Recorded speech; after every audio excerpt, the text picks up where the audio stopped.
नमस्कार, BS TV की खास पेशकश में आप सभी का स्वागत है। मैं हूं आपके साथ कृतिका मिश्रा।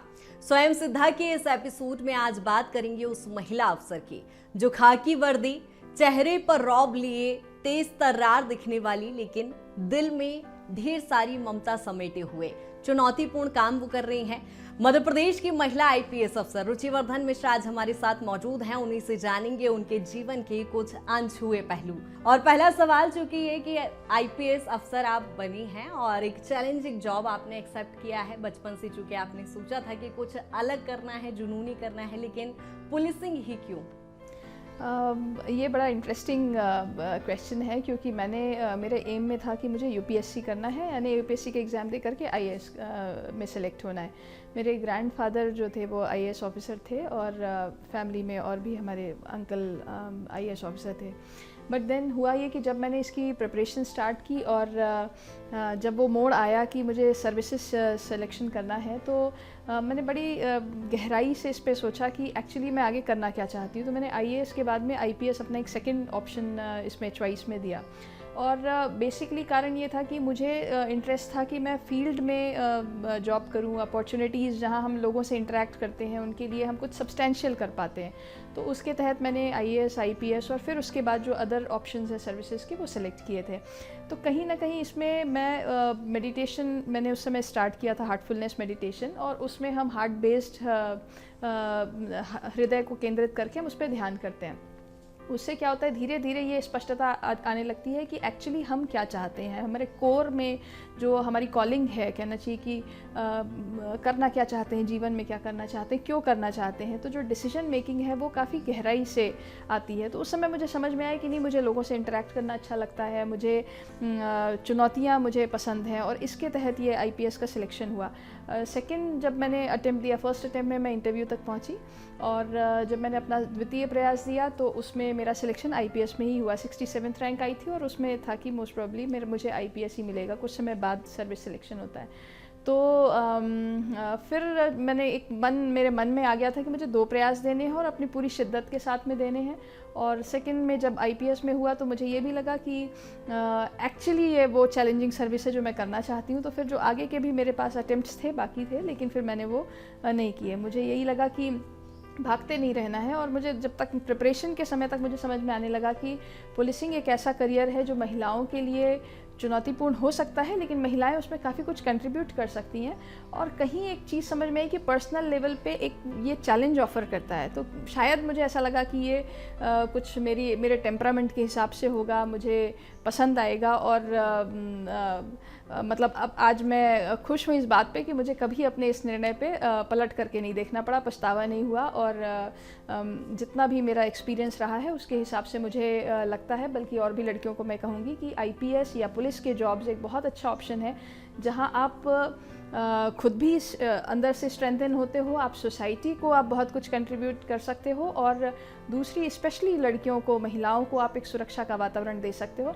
और हमेशा ही हम देखते हैं कि महिलाओं को जब हम वर्दी में देखते हैं तो एक अलग तरह का कॉन्फिडेंस, एक अलग तरह का कहना चाहिए कि ऊर्जा और उत्साह किसी भी देखने वाले के मन में आता है। तो मुझे लगता है इसलिए महिलाओं को पुलिस करियर में आना चाहिए। लेकिन मैम, आप एक सफल महिला आईपीएस अधिकारी हैं, लेकिन इसके पीछे एक संघर्ष भी रहा होगा। कब ऐसा वो लम्हा आया कि कभी आपको लगा हो कि महिला होना आपके आड़े आ रहा हो, आपके कार्यकाल में, जीवन काल में अभी कभी लगा हो ऐसा? बहुत लोगों को मन में रहता है कि महिला होने के नाते आपको बहुत चुनौतियाँ आई होंगी, लेकिन मेरा जो अनुभव रहा है और मेरा जो खुद भी व्यक्तिगत मानना है कि पुलिस का जॉब जो है वो बेसिकली क्या होता है, हम बहुत सारे जॉब्स में जेंडर स्टीरियोटाइपिंग करते जाते हैं कि से फॉर एग्जांपल अगर से नर्सिंग है तो वो सिर्फ महिलाओं के लिए ज़्यादा सूटेबल है, या जो टीचिंग जॉब है उसमें हम देखेंगे कि ज़्यादा महिलाएं हैं, या से फॉर एग्जांपल आप शेफ़ के जॉब्स देखें तो उसमें पुरुष हमको ज़्यादा दिखाई देते हैं,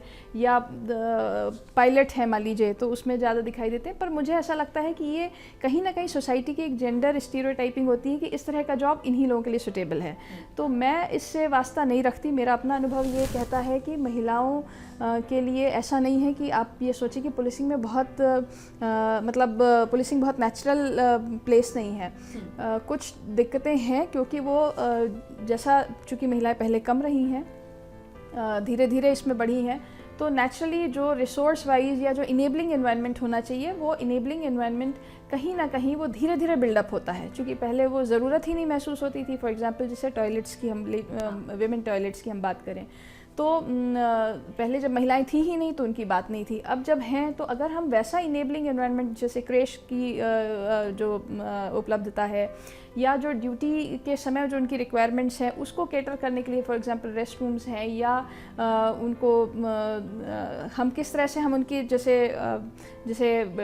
डिलीवरी पीरियड है, प्रेगनेंसी पीरियड है, उस दौरान हम उनको किस तरीके के पोस्टिंग असाइनमेंट्स उनके कंफर्ट के हिसाब से हो सकते हैं, अगर हम उसको इनेबल करते हैं तो मुझे नहीं लगता कि पुलिसिंग कोई टफ प्लेस है महिलाओं के लिए। मुझे नहीं लगता कि मैंने महिला होने के नाते पुलिस में मुझे कोई ऐसा चुनौती का सामना करना पड़ा।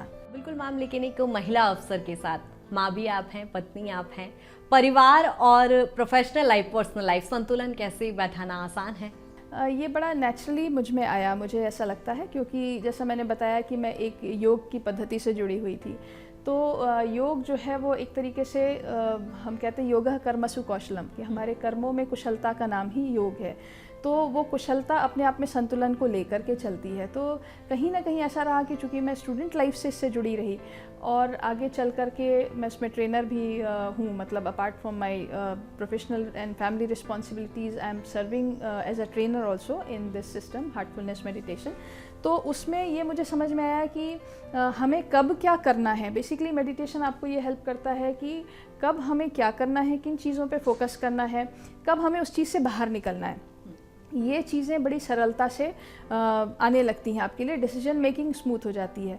बहुत बार ऐसा होता है कि ऐसा कहते हैं कि जैसे जो भी एस मेडिटेटर होता है, एक अच्छा मेडिटेटर होता है, उसको समय से पहले अंदाज़ पड़ जाता है कि इसको करने के क्या परिणाम होंगे, हमें ये काम करना चाहिए या नहीं करना चाहिए। योग की मदद से या मेडिटेशन की जो हमारी टेक्निक है उसमें हम अपना कहना चाहिए कि डेवलप करते हैं, हम अपनी चेतना का विकास करते हैं। तो आपको परिस्थितियों के या घटनाओं के होने के पहले से अंदाज़ा लगने लगता है कि ऐसा करना इन फ्यूचर ऐसा करना ठीक नहीं होगा। ये सारी चीज़ें कहीं ना कहीं मदद करती रहीं।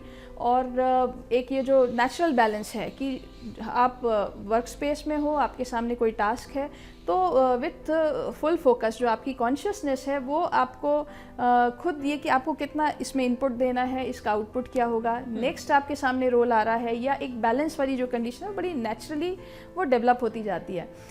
पर चूँकि आप महिलाओं की बात कर रहे हैं तो इसलिए मैं पर्सनली मैं बिलीव करती हूँ कि हम लोग भी, जैसे आपका जैसे क्वेश्चन है कि महिला होने के नाते आपको ये भी करना पड़ता है, वो भी करना पड़ता है, आप बैलेंस कैसे करती हैं। मेरा एक काउंटर क्वेश्चन है कि क्या ये पुरुषों के लिए ज़रूरी नहीं है।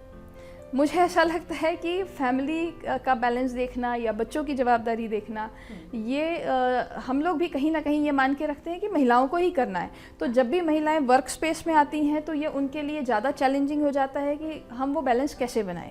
पर मुझे लगता है जितना ये किसी महिला के लिए ज़रूरी है उतना ही ये किसी पुरुष के लिए भी ज़रूरी है कि वो अपने प्रोफेशनल लाइफ के साथ में वो अपनी फैमिली लाइफ, अपना जो पेरेंटिंग रोल है, उस सबको संतुलित करके चलें। पुलिस को सख्ती के लिए जाना जाता है, सख्त रवैया उनका होता है। आप मेडिटेशन से जुड़ी हैं, आपने इसकी सॉफ्ट पूरी प्रोसेस जो बताई है, इसमें कभी ऐसा हुआ कि किसी अपराधी के प्रति भी कोई संवेदना वाला भाव व्यक्त किया गया हो? क्या होता है कि हम ये सोचते हैं कि अगर आप से ध्यान से जुड़े हो या योग से जुड़े हो तो नो डाउट इसमें संवेदनशीलता डेवलप होती है, जो ह्यूमन क्वालिटीज़ हैं वो डेवलप होती हैं। एक्चुअली हम लोग ह्यूमन बीइंग्स हैं, बट क्या हम वास्तविक अर्थों में मनुष्यता का भाव लिए हुए हैं? ह्यूमेननेस हम में है, यानी संवेदना या करुणा या दया का भाव, प्रेम का भाव, है ना, उदारता का भाव, ये हमको संवेदनशीलता की ओर और इन सब मनोभावों की ओर ले जाता है।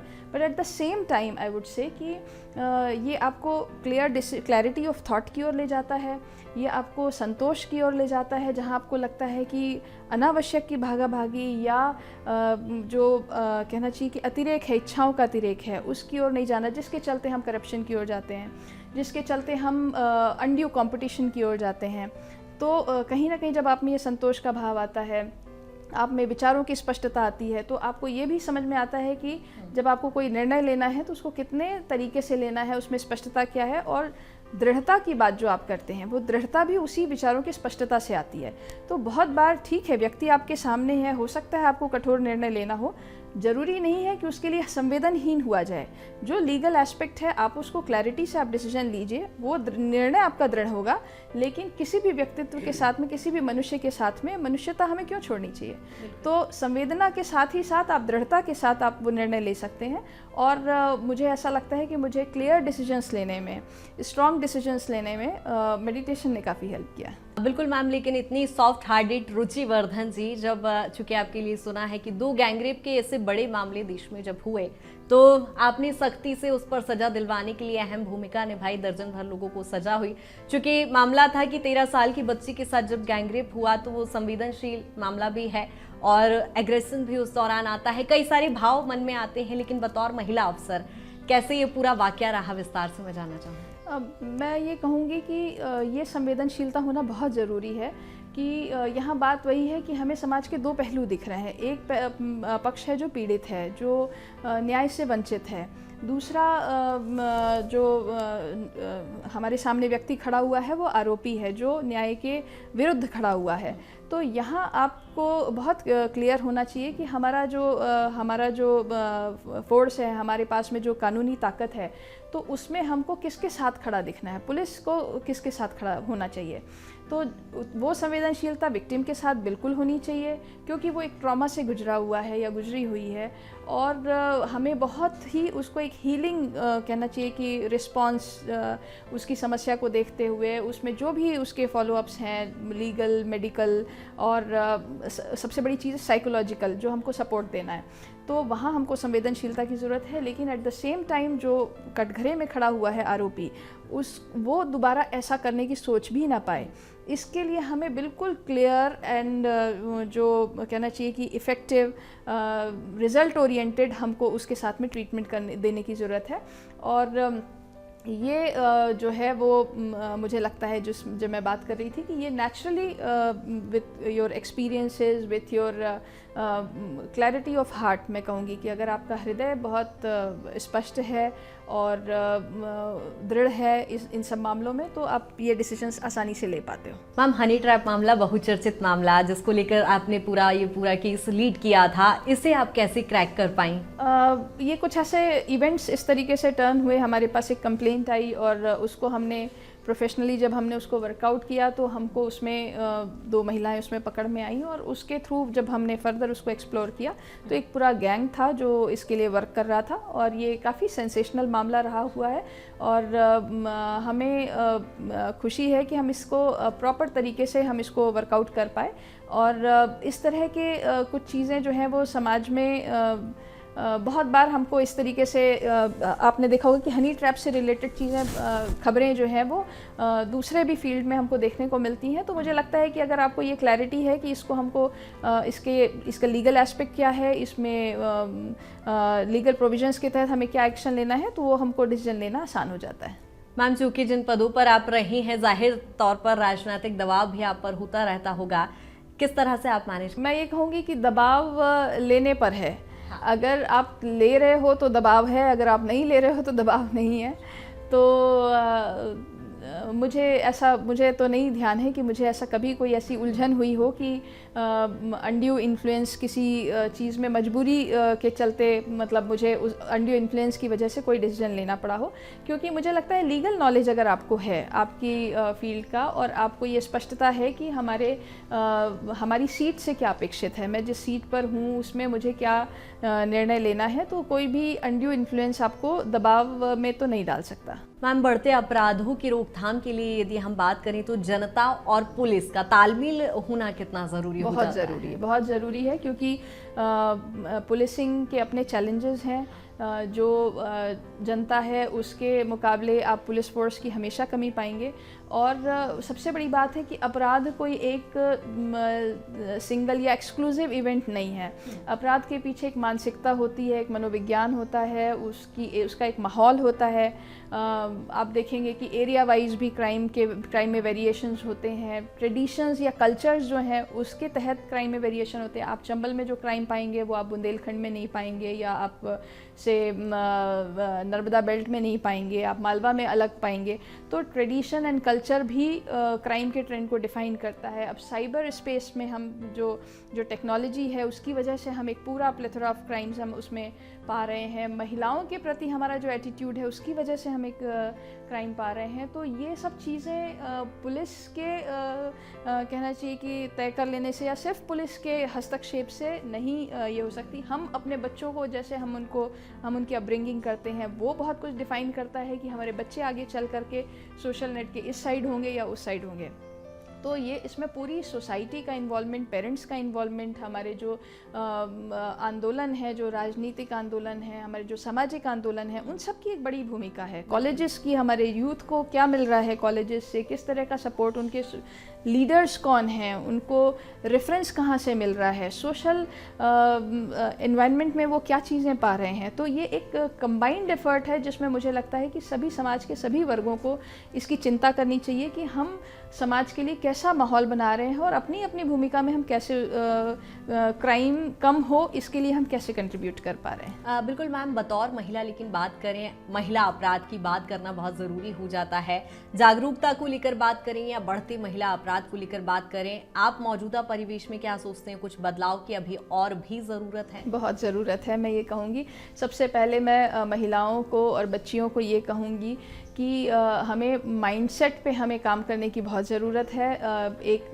बहुत बार ऐसा होता है कि कुछ ऐसा इवेंट होता है उसमें महिलाएं घबरा जाती हैं या खुद से जब हम अपने आप को खड़ा करते हैं, चाहे हम हमारी एजुकेशन के दौरान, हमारे सोशल एक्सपोजर के दौरान, तो छोटी छोटी चीज़ों से हम घबराते हैं कई बार।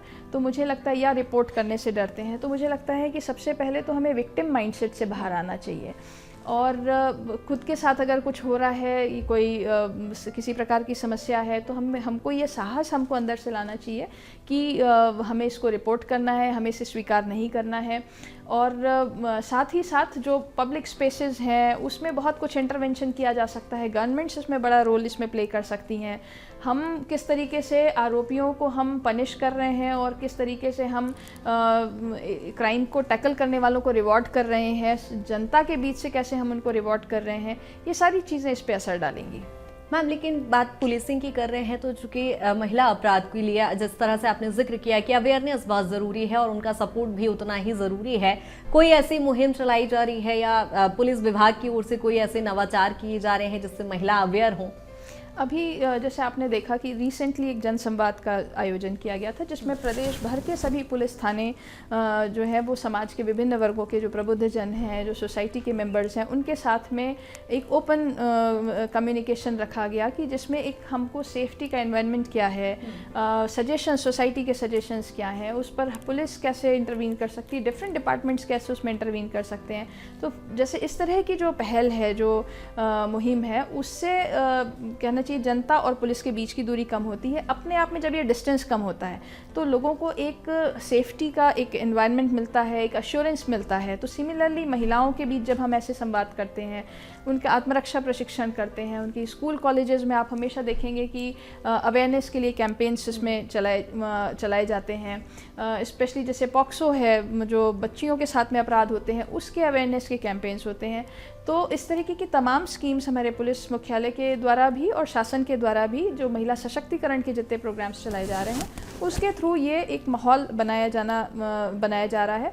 और साथ ही साथ मैं कहूँगी कि महिलाओं के साथ साथ, बच्चियों के साथ साथ हमको पुरुषों को भी अवेयर करने के लिए, उनके मानसिकता में चेंज लाने के लिए, पॉजिटिव चेंज लाने के लिए भी ऐसे प्रोग्राम्स डिज़ाइन करने की ज़रूरत है। मैम, चूँकि शोषित वर्ग और पीड़ित वर्ग के लिए आपने हमेशा से ही अग्रसर होकर काम किया है, समाज सेवा खैर पुलिसिंग में आपके लिए हमेशा से प्राथमिकता पर रहा है, उसके लिए आपको सम्मानित भी किया गया। वो एक पूरी प्रक्रिया क्या रही, वो क्या भाव रहा, कैसे प्रेरणा मिली कि काम करना है? इसलिए थोड़ा सा मुझे ऐसा लगता है कि जब हम पुलिस में हैं तो हमारा तो देशभक्ति जनसेवा ही हमारा मध्य प्रदेश पुलिस का जो मोटो है, ध्येय वाक्य जो है, तो वो देश सेवा के साथ साथ देशभक्ति के साथ साथ जन सेवा का जो जज्बा है वो जो भी पुलिस अफसर रखेगा, तो अपने आप यानी आप किसी सम्मान के पीछे नहीं जाते हो, वो अपने आप सम्मान जब आप किसी पीड़ित के साथ खड़े होते हो, आप जनता में सही निर्णय लेते हो, आप किसी लॉ एंड ऑर्डर की सिचुएशन में सही निर्णय लेते हो, तो बहुत सम्मान मिलता है। पुलिस की नौकरी में एक बहुत बड़ा संतोष ये है कि आप लीगली में भी यानी वो एक लीगल पार्लेंस में जब पूरा प्रोसेस होता है उसमें आपको न्याय की दिशा में आप चीज़ों को ले जाते हो, लेकिन मौके पर जब आप किसी सही व्यक्ति के साथ खड़े होते हो तो जनता से आपको अपने आप अथाह सम्मान मिलता है। और मुझे लगता है ये बहुत बड़ा संतोष का कारण होता है हमारी सर्विस में। तो सम्मान के पीछे जाना एज सच कोई उद्देश्य नहीं है। अपने आप अच्छा काम करोगे, अपने आप ईश्वर जो है वो उसको रिवॉर्ड करता है। बिल्कुल मैम, लेकिन आप शायद पहली महिला अफसर वो हैं जिन्होंने पदभार ग्रहण करने से पहले अपने पति, बच्चे और अपने सासू माँ को साथ लेकर गए और उनके सामने पैर छूकर पदभार ग्रहण किया। वो पूरा वाकया हम जानना चाहेंगे, वो एक भाव कि पुलिसिंग में आकर भी आपने अपना परिवार का पहले ध्यान रखा। देखिए, शायद इतना तो मैंने सोचा नहीं था, लेकिन हाँ, मुझे ऐसा लगता है कि जब हमको सबको साथ लेकर के चलना है, जब समाज में हम खड़े हैं और हम पुलिस या समाज की सेवा करने के लिए हम एक तरीके से पुलिस की नौकरी हमने अख्तियार की है, तो उसमें किसी प्रकार का भेदभाव या हम किसी एक पक्ष के साथ खड़े हों या नहीं खड़े हों ये नहीं रहता है। तो यानी हमारा ये रहता है कि समाज के हर वर्ग को हमको साथ लेकर के चलना है, हमको पूरे यानी सबके साथ में, तो फिर फैमिली क्यों नहीं। तो बेसिकली बहुत ज़्यादा थॉट मैंने उसमें नहीं दिया था, but then they are part and parcel of you who you are. तो आपकी फैमिली जो है वो हर मुसीबत के क्षण में आपके साथ खड़ी होती है। आज आपको इनफैक्ट नौकरी में कोई दिक्कत आए तो भी परिवार के लोग उससे प्रभावित होते हैं। इनफैक्ट उस समय में आप बीमार हो तो सबसे पहले परिवार के लोग आपके साथ खड़े होते हैं। तो बस ये है कि मुझे ऐसा लगता है कि परिवार अगर आपको मजबूती दे रहा है तो आप नौकरी भी बहुत अच्छे से आप कर पाओगे। तो क्यों नहीं हम परिवार को भी वो इम्पोर्टेंस दें जो उनके लिए ज़रूरी है। मैम, एक वो भी वाकया जो काफ़ी चर्चा का विषय भी बना रहा, जब आपने अपनी 2 साल की बच्ची को लेकर आप अचानक रात में औचक निरीक्षण के लिए निकलती हैं, उस समय वो क्या पूरा एक वाकया रहा है और कैसे आपको लगा कि नहीं मुझे बच्ची को लेकर बस निकलना है? बेसिकली मैं कहीं दौरे पर निकल रही थी और अचानक से, चूँकि थोड़ा सा डिस्टेंस था जहाँ मुझे जाना था और बच्ची छोटी थी और उसने मतलब ये था कि उसको मम्मा के साथ रहना है, तो then I took her along. तो थोड़ा सा ये ऐसा हो जाता है कि कई बार किस जगह अटेंशन पे करने की ज़रूरत है, या कोई काम ऐसे हो सकते हैं। क्या शुरू से मेरा ये रहा थोड़ा सा टाइम मैनेजमेंट को लेकर के कि हम इस समय में क्या हम कोई काम, फॉर एग्जांपल जैसे मैं वॉक भी करती हूँ, तो वॉक के समय मेरी कोशिश रहती है कि कोई ऑडियो प्रोग्राम या कोई मुझे अगर वीडियो मुझे कोई देखना है या कुछ मतलब लर्निंग के एस्पेक्ट से अगर कुछ भी करना है तो वो मैं उसको साथ में क्लब कर लेती हूँ कि उससे टाइम भी यूटिलाइज हो जाए, जो मुझे हेल्थ पे काम करना है वो भी हो जाए और कुछ एक लर्निंग भी उसमें गेन हो। तो it was just just by the way ये था कि जा रही हूँ, समय चूँकि लगना है, आधा घंटा लगना है, तो बच्ची को माँ का साथ मिल जाएगा। तो कुछ इस प्रकार का संयोग रहा उसमें, जिसको काफ़ी अप्रिशिएट किया गया। बट कई बार ऐसी भी परिस्थितियाँ होती हैं कि professionally it is not advisable to take any child along with you, तो वो उस परिस्थिति में वैसा निर्णय लिया जाता है।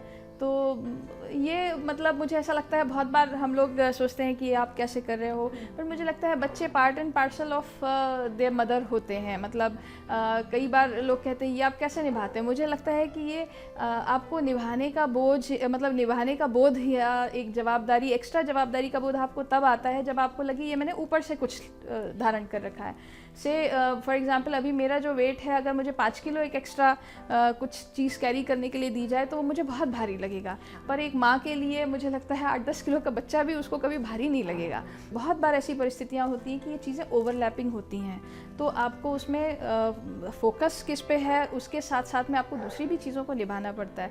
आप ऐसा नहीं कर सकते कि मतलब जैसे मैं अगर अपने पूरे करियर पे ही ओरिएंटेड हूँ तो मैं अपनी हेल्थ नेगलेक्ट कर दूँ, या मैं अपने फाइनेंशियल नेगलेक्ट कर दूँ, या मैं अपनी रिलेशनशिप नेगलेक्ट कर दूँ, क्योंकि कहीं ना कहीं अगर हम किसी एक चीज़ को नेग्लेक्ट कर रहे हैं तो उसका खामियाजा हो सकता है कि मुझे कुछ सालों बाद निभाना पड़े। हम नौकरी में हम बहुत ज़्यादा ओरिएंटेड है और हेल्थ को इग्नोर करें तो डेफिनेटली आपको 2 साल बाद 3 साल बाद आपको उसका कहीं ना कहीं खामियाजा भुगतना पड़ेगा। तो कहीं ना कहीं हम एक जो हमारी पर्सनैलिटी है उसमें डिफरेंट एस्पेक्ट्स हैं, आपको उन सबको साथ लेकर के चलना है, तभी आप थोड़ा सा लंबे चल पाओगे, खुशी के साथ चल पाओगे। हर चीज़ आप एक बैलेंस के साथ में और एक सेंस ऑफ सेटिस्फैक्शन के साथ में आप कर पाओगे। छोटे स्कूल के बच्चे या हिंदी मीडियम के स्कूल के बच्चे यूपीएससी क्रैक नहीं कर सकते।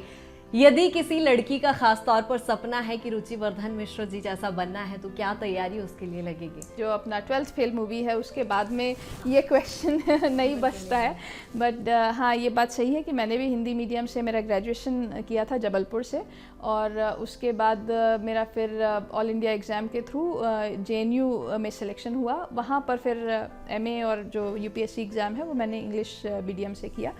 तो मुझे ऐसा लगता है, जैसे आपने पूछा कि क्या करना चाहिए, तो मेरी युवाओं से, किशोर वय जो बच्चे हैं और युवा हैं उनसे मेरी अपील है कि अभी हम लोग जो थोड़ा सा देख रहे हैं कि अधिकांश बच्चों में थोड़ा सा एक दिशा भ्रम की स्थिति है या गोल की क्लैरिटी नहीं है। तो मुझे लगता है सबसे पहले हमको गोल की क्लैरिटी करनी चाहिए। दूसरा, जहाँ तक लैंग्वेजेस की बात है तो ऐसा कुछ नहीं था कि हम हिंदी मीडियम से नहीं कर सकते हैं, लेकिन मुझे लगता है कि एक और लैंग्वेज सीखने में या इंग्लिश सीखने में हर्ज ही क्या है, क्योंकि ये इससे आपको एक तरीके से पूरा एक नई दुनिया को देखने का, यानी पूरा वर्ल्ड आपके लिए ओपन हो जाता है। तो सिर्फ किसी चीज़ को ऐसे नहीं देखें कि हमको ये एग्ज़ाम किसी तरह से बस पास ही करना है, चाहे वो आपके कॉलेज का एग्ज़ाम हो, स्कूल का एग्ज़ाम हो। मुझे ऐसा लगता है कि उसमें लर्निंग क्या है, आपको पढ़ना ही क्यों है, उसको अगर आप फोकस करते हो और इससे हमें हासिल क्या होगा, हमारा नेक्स्ट टारगेट क्या होगा, तो मुझे ऐसा लगता है कि हम एक सिंसियर मेहनत, सबसे पहले कि मुझे क्लैरिटी होनी चाहिए कि मुझे क्या करना है और क्यों करना है, और उसके बाद हम खुद से ईमानदार रहें कि हम इसके लिए सिंसियर मेहनत करें, तो कोई भी लक्ष्य जो है वो मुश्किल नहीं है। मैम, मैं चाहूँगी हमारी BSTV के दर्शकों के लिए एक संदेश आपकी ओर से ज़रूर, खास तौर पर महिला वर्ग जो इस वक्त आपको देख रहा है, चूँकि आप एक महिला अफसर हैं, क्या कुछ तैयारी वो करनी चाहिए, महिलाओं में कैसे कॉन्फिडेंस आए रुचिवर्धन मिश्र की तरह? मुझे ऐसा लगता है महिलाओं के लिए मैं ये कहना चाहूँगी कि आप ये मत सोचिए कि पूरे समय आप ये मत सोचिए कि मुझे अपने लिए क्या करना है, क्योंकि अपने लिए करना तो बहुत ज़रूरी है, और हम अधिकांश समय हम यही सोचते हैं कि हम क्या करें, हम आगे कैसे बढ़ें, हम इस परिस्थिति से हम कैसे बाहर निकलें।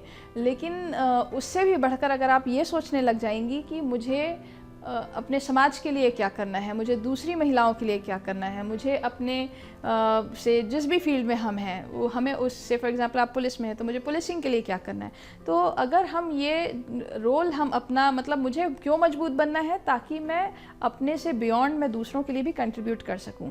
तो लक्ष्य छोटा नहीं रखें, अपने लिए तो करना ही करना है, अपने पे काम करके ही करना है, लेकिन अपने से बियॉन्ड जब हम सोचते हैं एक बड़े उद्देश्य के लिए, एक बृहद हम उद्देश्य जब हम लेकर के चलते हैं तो खुद पर काम करना आसान हो जाता है। बिल्कुल मैम, बहुत शुक्रिया तमाम चर्चा के लिए। तो ये थी हमारी साथ रुचिवर्धन मिश्र जी, जो एक सफल महिला IPS अफसर हैं। मध्य प्रदेश में तो अहम भूमिका निभा ही रही हैं, लेकिन परिवार और प्रोफेशनल लाइफ का भी संतुलन बैठाती हुई वो पूरे अपनी जिम्मेदारी का निर्वहन करती नजर आ रही हैं। और स्वयं सिद्धा के इस खास एपिसोड में फिलहाल इतना ही। अगले एपिसोड में फिर किसी नए मेहमान के साथ मुलाकात होगी। फिलहाल मुझे दीजिए इजाजत, नमस्कार।